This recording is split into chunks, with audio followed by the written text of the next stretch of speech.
Hi, I'm Terry Arnold. I'm sitting outside. I'm watching it rain. I love these little summer storms because they offer me a lot of comfort, and I know hopefully there'll be a rainbow soon, and that's kind of an extra bonus. I must admit I'm a little bit stressed out because I was reading a message from an IBC sister earlier who said she got an expander at her mastectomy. Now, let me tell you why this is stressing me out.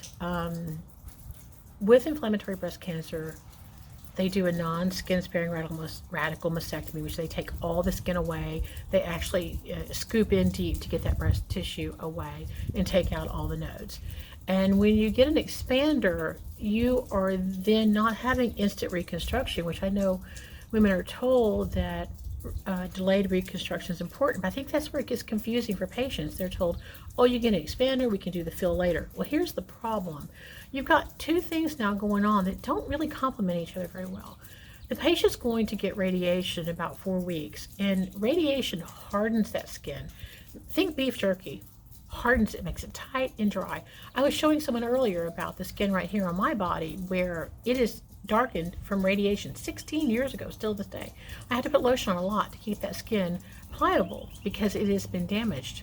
16 years later, I'm still taking care of that skin. That's how much damage radiation does. Now, not to scare you off radiation, you need it with inflammatory, but I want to get back to the expander.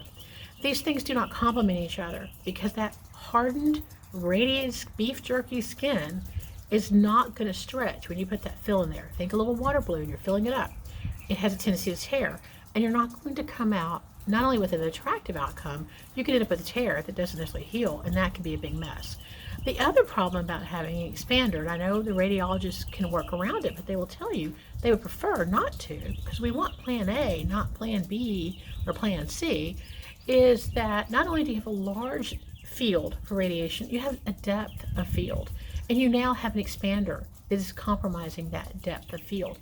So when someone's getting a non-skin sparing radical mastectomy, placing an expander, even though they're not planning on filling it until later, is not appropriate. This is not my opinion as Terry Arnold. This is the opinion of the National Cancer Institute. Those are the guidelines I'm quoting to you because I want you to know what best practices is so you can be safe and make wise decisions about your own health. So what I always say to people, if a doctor mentions to you that expander is appropriate, ask them how does this fit into the National Cancer Institute standard for inflammatory breast cancer. Make sure they're just not thinking generic breast cancer, because that might be where the disconnect is, because this is a major decision that can lead to complications, and I want nothing but good things for you.